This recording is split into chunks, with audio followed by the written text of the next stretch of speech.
Hello and welcome our blood viewers to RTD's News English Edition. As usual, we'll begin tonight's news with the major and top headlines.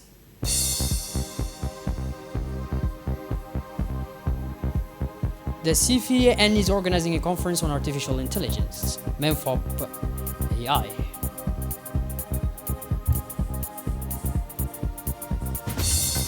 And on the international scene, El Nino could strike this summer with climate impacts. Those were the major and top highlights. Welcome back to our newsroom, our beloved viewers. The National Center for Educational Training hosted an educational conference dedicated to the use of voice-activated artificial intelligence in teaching robotics and algorithms in primary schools. The conference was attended by the center's Director General, Mrs. Naima Ismail, along with her assistants and student teachers currently enrolled at the center.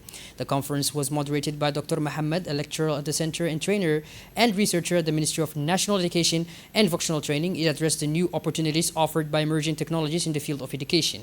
In his presentation, Dr. Muhammad highlighted the potential of voice-activated artificial intelligence as an innovative educational tool, one that enables primary school students to discover the fundamentals of robotics and algorithms in a simple, interactive manner suited to their level of understanding. He also presented practical examples demonstrating how voice assistants and smart interfaces can foster the development of logical thinking, problem-solving, and mathematical skills from an early age.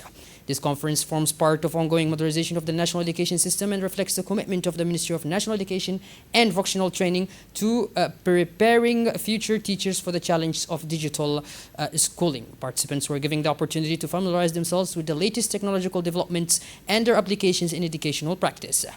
Following the presentation, attendees were able to interact directly with the speaker through a question and answer session. Student teachers showed considerable interest in the topics discussed and used the opportunity to deepen their understanding of artificial intelligence integration in education.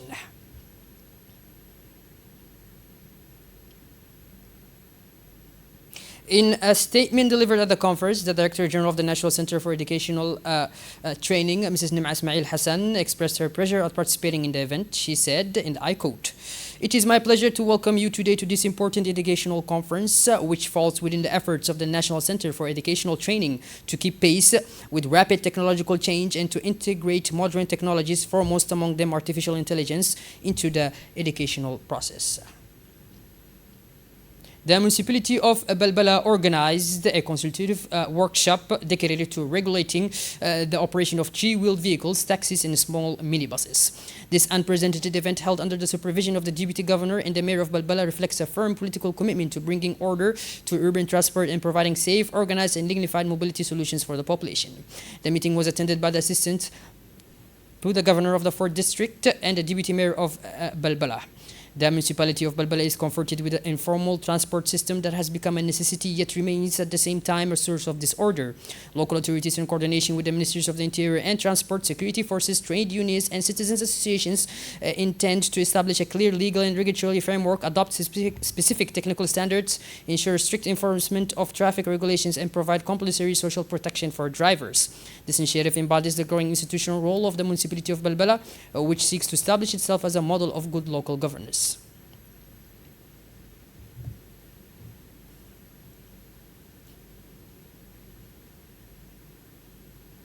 The Mayor of Balbala, Mr. Muhammad Hassan, affirmed that this reform is the first of its kind in Balbala and that its implementation will be carried out with precision and firmness with the aim of improving urban mobility, restoring public order, and serving the population.